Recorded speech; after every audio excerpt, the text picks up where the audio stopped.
Hey guys, it's Chris. From trains found in the depths of the ocean to the perfect hideout for urban explorers, join me as I reveal 10 of the most amazing abandoned trains.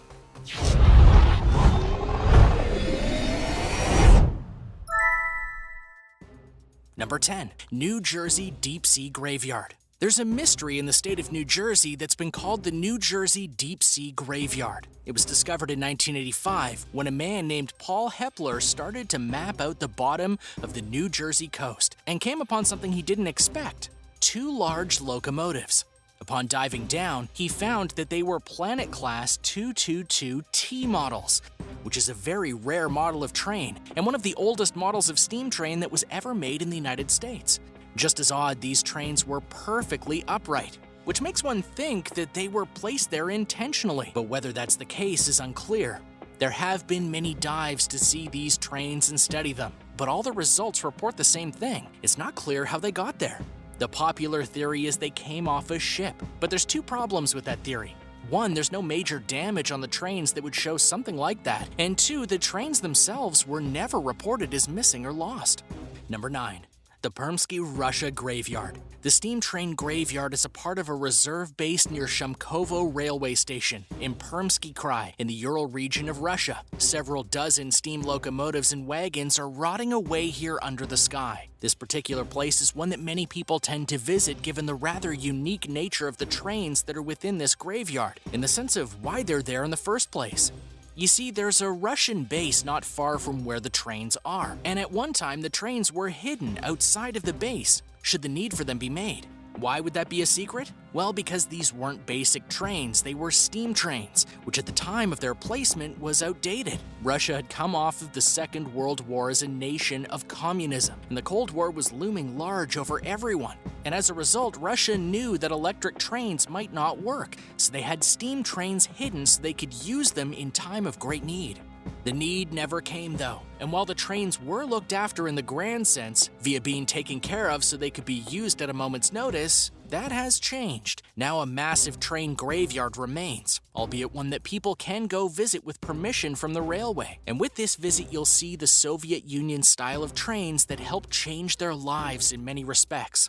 It should be noted that some of the trains did get a second life, but not being used for service, rather being used by museums. One of the best looking trains of the set can be found in the Museum of Battle Glory of Ural. Number 8. Train Carriage Bridge. When you think about abandoned trains, some of you might think, well, there must be something we can do with them other than use them for scrap, right? And it would appear that someone in Georgia was thinking along those lines when they made a very unique construction.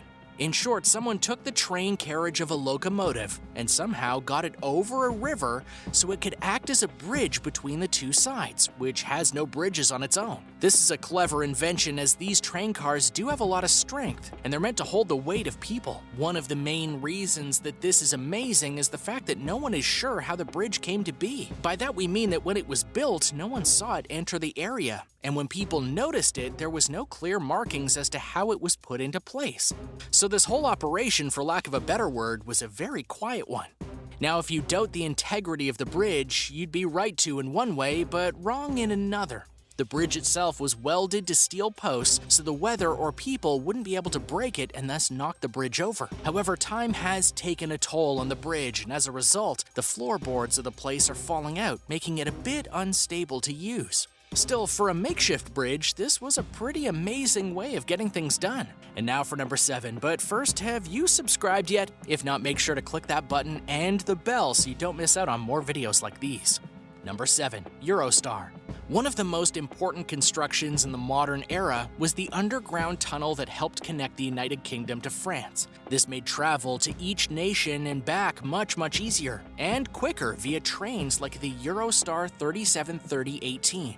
The process of both making the tunnel and the trains to be used for transportation was very long, and thus cost billions of dollars. So you might be shocked to find out that one of the legendary Eurostar trains that helped ferry people across is now in a graveyard on its own. Now, officially, all of these Eurostar models were put into storage and either repurposed or scrapped for metal so they could be put into use in other trains. However, for this particular Eurostar 3730-18, that wasn't the case one bit at all. As you can see, the train is very much abandoned and left to rot with the elements, which seems like a curious way to go, given that they did other things with the other trains. You'd find this particular train in the outskirts of France, and many people have come to visit it over the years. And by that we mean that they came to loot what they could find, graffiti what they could, and more. Even some birds have been known to nest in it. A big reason why this train and possibly others like it have met this fate is because it was surpassed by other models of train, and they'd rather use new materials than recycling old ones. Number 6, the last train to nowhere. Circumstances play a big role in the destruction or abandonment of trains across the world, and one such example of this can be found near Nome, Alaska, in regard to the last train to nowhere. At one time, this town had a gold rush, and the area that the gold was found in was a few miles outside of the town. So a railroad was built to take workers to the mine as well as get them materials and take care of them should they need things. However, there was a catch. The gold rush in question didn't last very long and wasn't as profitable as desired, so the need for these trains died out. Even more than that, the railroad itself wasn't that long when you compare it to other tracks. It was only about 35 miles long, give or take. And one day a massive storm came around and destroyed a bunch of the tracks. Since there was no real need to fix them, they left them in their disrupted state.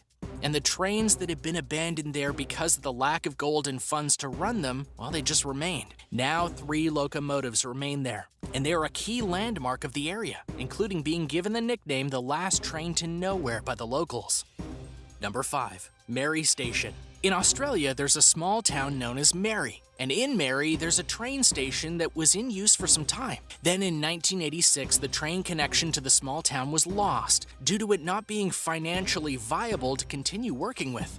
A common problem in certain areas of the world. When the site was abandoned by the rest of the train world, they didn't take what they left behind. If you go there, you'll see 3 locomotive heads just sitting there, and they've been sitting there for basically 35 years. Yet if you get close enough to them, you'll see they're actually well put together due to the fact that they're in Australia, and the various weather conditions haven't really affected them all that much. People have done more to these trains than the weather. However, many people don't like to go near these trains for a spooky reason. Mainly, they feel that at least one of the train cars is haunted. The legend states that one of the drivers of the trains is still there, waiting for orders to move the train to its next location, but it'll never come, and thus the driver remains. Number 4, the BENNIE RAILPLANE. One of the things that have made trains so viable over the years in terms of use and design is that they're easy to make, easy to refine, and can get the job done. But innovation is almost always being thought of for them. Such as when a man named George BENNIE decided to make a new kind of railway and train called the BENNIE RAILPLANE. The concept was very simple. There would be tracks and the train would go along them, but the tracks themselves would be above the ground and the train would be powered by a propeller. So why was this considered? That would be because BENNIE felt the aerial train would be faster than the ground one, and so they could have 2 kinds of trains. The one above the tracks would help with delivering passengers, while the one on the ground would be for moving materials. True win-win scenario in his mind. Unlike many concepts, BENNIE did indeed get to build and test out his train, and it did prove effective. However, the idea didn't catch on financially, but there was interest around the world from certain people, and thus BENNIE couldn't continue with his idea. He was later forced to sell his railplane for scrap, and the idea was never truly picked up again. Number 3, the original Maglev train. If you were to outline the path of evolution for trains, you'd see that with each major evolution, they become more and more advanced in regard to their energy consumption and usage as well as how fast they go. During the time of the USSR and the Soviet Union, Project Wagon TA-05 was meant to be the next evolution of train technology because it was the first to use magnetism to propel the trains forward and thus give them incredible speed. If you're familiar with this kind of train, you'd know that they're called Maglev Trains, and they're in use in various parts of the world. However, this one was from 30 years before they became very mainstream. The compartment that contained the passengers looked like its own spaceship, and apparently had the ability to go almost 400 kilometers an hour. A track was built and a test was done, but not long after this, a massive earthquake hit Armenia, and it destroyed the track and the equipment the train used. Millions of dollars in repairs would have needed to be done to fix it, and that never happened. One has to wonder what might have happened if the tests had continued, because train travel and travel in general might have greatly advanced a lot sooner than it's going now. Number 2. The AEROTRAIN. If you were to look at this picture, you'd think it was a fake, or a redneck experiment to put a jet engine onto a train or something like that, right? Except this is indeed a real train from history, and it was one that almost changed everything. It was the AEROTRAIN. It was developed by Frenchman Jean Bertin from 1965 to 1977, but it wasn't a train powered by gas or even magnetism. Rather, it rode on an air cushion over a simple reinforced concrete track or guideway that could travel at unprecedented speeds, without the further technical complexity and expense of the maglev track. After demonstrating it could work, Bertin and his team got the backing they needed to do more tests and make those hover trains across the United States once completed. They even set speed records of over 270 miles an hour. And at this point, you might be wondering, why aren't we riding these trains? That would be because of the French government.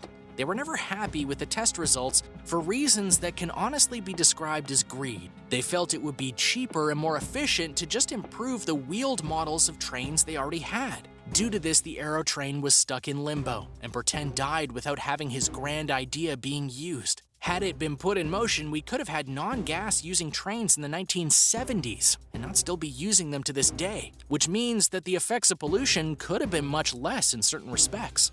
Number 1. The Gold Train. In World War II, the German Reich that was going on was deemed all-powerful in many respects. But by 1944 and 1945, everything had begun to crumble, and the Reich decided they needed to prepare for the future. To that end, a legend dictates they filled a train full of gold and other priceless art, and they hid it in secret tunnels between Lower Silesia, between Breslau and Waldenburg in May of 1945. The area itself was a part of Germany at the time, which is why they buried it there, but now it's a part of Poland.